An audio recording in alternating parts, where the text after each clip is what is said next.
আসসালামু আলাইকুম সবাইকে। আজকে আপনাদের জন্য নিয়ে চলে আসলাম দারুণ মজার একটি রেসিপি। আজকে তৈরি করব মোগলাই পরোটা একদম হোটেল স্টাইলে। যারা একদম হোটেল স্টাইলে হোটেলের স্বাদে মোগলাই পরোটা তৈরি করে নিতে চান, আজকের এই রেসিপিটি তাদের জন্য। এই রেসিপি দেখে বাসায় একবার ট্রাই করলে বুঝতে পারবেন যে এই মোগলাই পরোটার স্বাদ হোটেলের স্বাদকেও হার মানাবে। আর তৈরি করাটাও কিন্তু খুবই সহজ, খুবই কম সময়ে কম উপকরণে এই মোগলাই পরোটা তৈরি করে নেওয়া যায়। তাহলে আর কথা না বাড়িয়ে চলুন দেখে নিই কীভাবে তৈরি করে নিতে হবে। মোগলাই পরোটা বানানোর জন্য প্রথমে একটি বোলের মধ্যে নিয়ে নিব 2 কাপ পরিমাণে ময়দা। এখানে ময়দাটা নিতে হবে। আর এখন এর মধ্যে দিয়ে দিব 1 চা চামচের একটু কম পরিমাণে লবণ। আর দিয়ে দিব তেল 3 টেবিল চামচ পরিমাণে। এখন এই ময়দার সাথে তেল এবং লবণটাকে খুব ভালোভাবে মিশিয়ে নিতে হবে। বিশেষ করে তেলটাকে ময়দার সাথে হাত দিয়ে ঘষে ঘষে খুব ভালোভাবে মিশিয়ে নিতে হবে। তেলটা যত ভালোভাবে মেশানো হবে ময়দাটা ততটা সফট হবে। আর এই যে দেখুন ময়দাটা খুব ভালোভাবে মেশানো হয়ে গিয়েছে। এখন এর মধ্যে পানি দিয়ে ডো তৈরি করে নিব। নর্মাল পানি দিয়ে ডো তৈরি করে নিব, যেমনটা ঠিক লুচি পরোটার ডো তৈরি করা হয়। অল্প অল্প করে নর্মাল পানি দিয়ে সুন্দর একটি ডো তৈরি করে নিব। ডোটা তো সাধারণত সবাই তৈরি করে নিতে পারেন। অল্প অল্প করে পানি দিয়ে মিশিয়ে তৈরি করে নিতে হবে। একবারে বেশি পানি দিলে নরম হয়ে যেতে পারে। তাই যে আমি অল্প অল্প করে পানি মিশিয়ে সুন্দর একটি ডো তৈরি করে নিয়েছি। পারফেক্ট ডো তৈরি করে নিতে হবে, না অনেক নরম হবে না অনেক শক্ত হবে। আর এই যে কথা বলতে বলতে আমার ডোটি তৈরি হয়ে গিয়েছে। এখন এই ডোটাকে আমি একটু সমান করে নিয়ে রেখে দিচ্ছি। আর এর উপরে একটু তেল ব্রাশ করে দিব।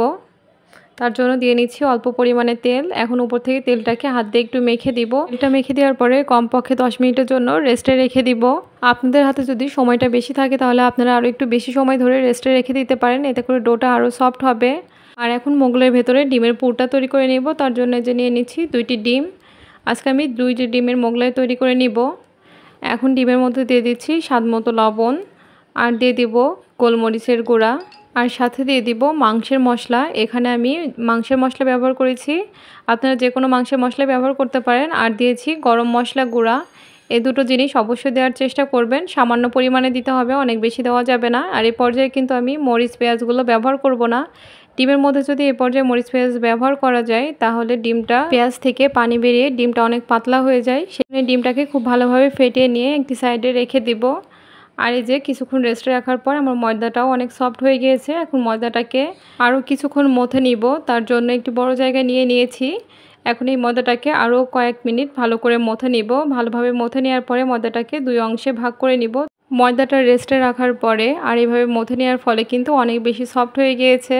পরোটা বানানো খুব সহজ হয়ে যাবে। এখন এই ময়দাটাকে আমি 2 অংশে ভাগ করে নিয়েছি। আজকে আমি 2টা মোগলাই পরোটা বানাবো, তার জন্য ময়দাটাকে 2 অংশে ভাগ করে নিয়েছি। এখন একটি ডো নিয়ে এর উপর সামান্য তেল দিয়ে ময়দাটাকে বেলে নিতে হবে। একটি রুটি বেলে নিতে হবে। অবশ্যই ময়দাটাকে তেল দিয়ে বেলে নেওয়ার চেষ্টা করবেন। রুটির মতো করে যতটা বড় করা যায় আর যতটা পাতলা করা যায় ঠিক ততটা পাতলা করে এই ময়দাটাকে বেলে নিতে হবে বা ডোটাকে বেলে নিতে হবে। আর এই রুটিটাকে কিন্তু উল্টে পাল্টে বেলে নিলে বেলে নেওয়াটা খুব সহজ হয়। এই যে দেখুন আমি কতটা সুন্দরভাবে বেলে নিচ্ছি। রুটিটা যে গোলই হতে হবে এমন কোনো কথা নাই, আপনি যে কোনো শেপে বেলে নিতে পারেন, যে কোনো শেপে হলেই হবে, জাস্ট পাতলা করে বেলে নিতে হবে। আমার কিন্তু পরোটাটা বেলে নেওয়া হয়ে গিয়েছে। আর এখন দেখুন আমি কতটা মোটা করেছি। এখন এই রুটির মধ্যে বা পরোটার মধ্যে এখন ডিমের পুরটা দিয়ে দিব। তার মশলা দিয়ে ম্যারিনেট করে রাখা ডিমের অর্ধেকটা দিয়ে দিব। এখানে যতটুকু ধরবে আপনি ততটুকুই দিয়ে নেবেন। অর্ধেকটা পরিমাণে ডিমের অংশটা দিয়ে একটু চারদিকে ছড়িয়ে দিব। এটি কিন্তু পেঁয়াজ দিলে আরও বেশি পাতলা হয়ে যেত, তাই পেঁয়াজ এখন দিয়ে দিচ্ছি পছন্দ মতো পেঁয়াজ কুচি, কাঁচামরিচ কুচি, দিয়ে দিচ্ছি কিছু টমেটো কুচি, আর দিয়ে দিচ্ছি ধনেপাতা কুচি। টমেটো কুচিটা অপশনাল, কাছে থাকলে দিবেন, না থাকলে না দিলেও চলবে। এখন এই যে দেখুন আমি কিভাবে ভাঁজটা দিয়ে নিচ্ছি। এটা আসলে দেখে বোঝার বিষয়, বলে অতটা বোঝানো সম্ভব হয় না। ভাঁজটা দেওয়ার পরে আমি একটু প্রেস করেও দিচ্ছি যাতে মুখটা খুলে না যায়। আর এটি কিন্তু বানিয়ে রেখে দেওয়া যাবে না, সাথে সাথে ভেজে নিতে হবে। আমি তেলটা আগে থেকেই গরম করে নিয়েছিলাম। এখন গরম তেলের মধ্যে মোগলাই পরোটাটি আমি দিয়ে দিয়েছি। এখন তেলের মধ্যে ভেজে নিব, তবে চুলার জালটা এ পর্যায়ে লো হিটে থাকতে হবে। ধীরে ধীরে ভেজে নিতে হবে, নাহলে ভেতরে ডিমের পুরটা সিদ্ধ হবে না। আর এই যে একটি সাইড থেকে স্প্যাচুলা দিয়ে আমি উপরে তেলটা দিয়ে দিচ্ছি। এভাবে দিয়ে দিলে পরোটাটি অনেক ফুলে ওঠে আর ভেতরের পুরগুলোও ভালোভাবে সিদ্ধ হতে পারে। দেখুন পরোটাটি ফুলে উঠছে। এই মোগলাই পরোটা ভাজার সম্পূর্ণ ভিডিওটি আমি আপনাদের জন্য আনকাট রেখেছি। তবে চুলার জালটা কিন্তু অবশ্যই খেয়াল রাখতে হবে। চুলার জালটা যদি হাইটে থাকে বা তেলটা বেশি গরম হয়ে যায়, সেক্ষেত্রে কিন্তু মোগলাই পরোটাটি তেলের মধ্যে দেওয়ার সাথে সাথে উপরের লেয়ারটা ভাজা হয়ে যাবে, কিন্তু ভিতরের ডিমের পুরটা ওরকমই থাকবে। এখন এই যে একটা সাইড কিছুক্ষণ হওয়ার পরে আমি অপর সাইডে খুবই সাবধানের সাথে উল্টে দিচ্ছি।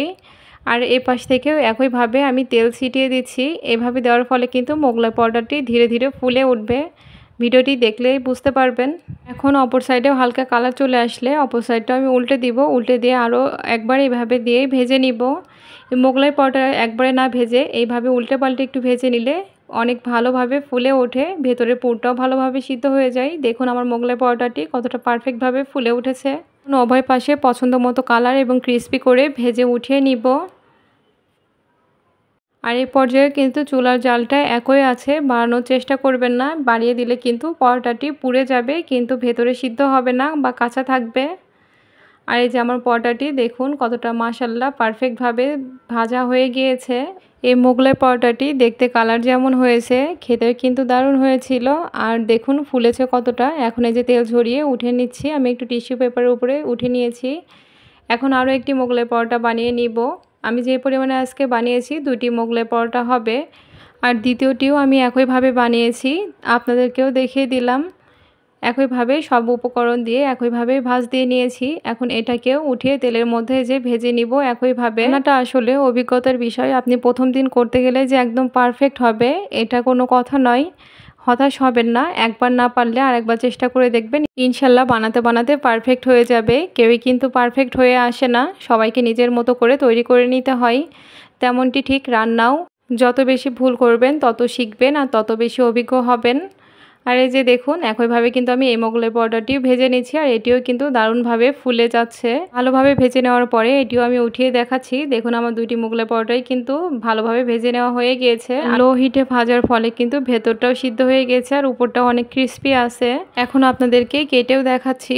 আর এই মোগলাই পরোটা দেখার থেকে খেতে কিন্তু দারুণ স্বাদ হয়েছে। পরিবারের সকলেই পছন্দ করবে এবং আপনার প্রশংসাই করবে। বিশ্বাস না হলে বাসায় একবার হলেও এভাবে ট্রাই করে দেখবেন। আর ভালো লাগলে লাইক কমেন্ট করতে ভুলবেন না। আর আমার চ্যানেলটি সাবস্ক্রাইব করে দিবেন আর পেজটি ফলো করে দিবেন। সবাই ভালো থাকবেন, সুস্থ থাকবেন। সবাইকে আজকের মতো আল্লাহ হাফেজ।